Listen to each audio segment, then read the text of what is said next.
For decades, the cold waters of the Atlantic that surround the island of Sein, in the western tip of France, concealed a secret that seemed to belong more to the myth than to history.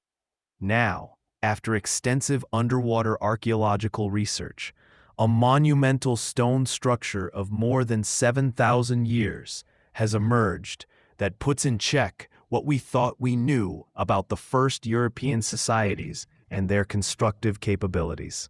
Before continuing, I invite you to subscribe to our channel and give like to this video. Your support is fundamental to continue sharing interesting content on archaeology and historical discoveries.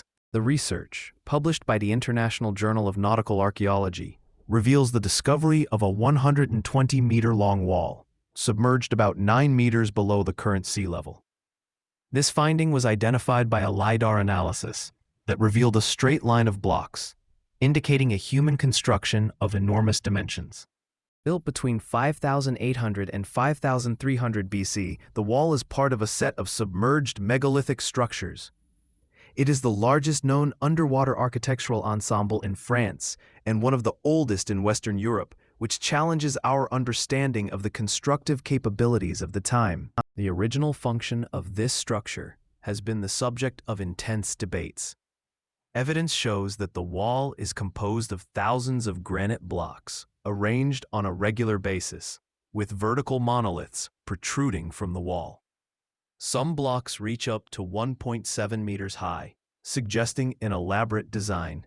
One of the most accepted hypotheses is that the wall served as a fishing trap, closing natural steps through which the tide flowed. This technique, known by the Mesolithic peoples of Northern Europe, had never been documented on this scale or with this level of architectural sophistication. Another possibility is that these constructions had a defensive component, as rudimentary dams to resist the rise of the sea level that began to accelerate during that time. This suggests a planning and a purpose beyond the purely economic. This finding is surprising because of what it implies about the society that built it.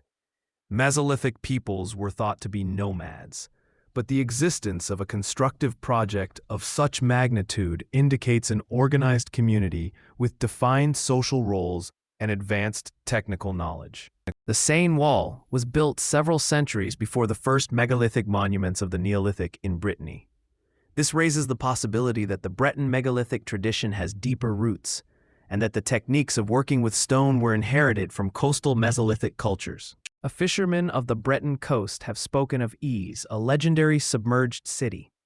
Some researchers suggest that these legends could be distorted echoes of a real fact: the disappearance of coastal areas inhabited by advanced societies, swallowed up by the Atlantic Ocean. Geological data indicate that since 8000 BC, the sea level has risen more than 25 meters. The constructions found today would have been located in the intertidal strip, key to fishing and human settlement. The rise of the sea forced the abandonment of these spaces and the loss of part of European history. The discovery of the Sein Wall redefines the current limits of archaeology. Thanks to technologies such as laser scanning and scientific diving, researchers have been able to document a previously inaccessible area. This opens the door to further explorations on the European Atlantic coast.